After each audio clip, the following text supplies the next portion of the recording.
Let's see how to add watermark images to your Google Docs.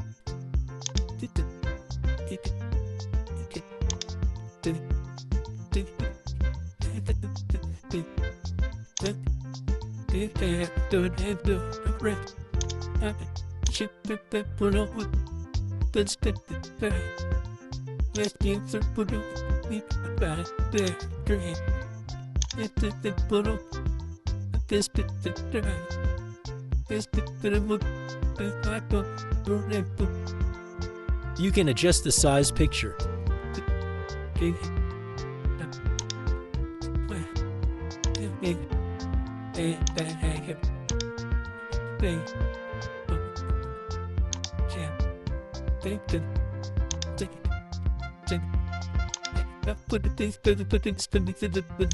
Now you can move and resize your watermark.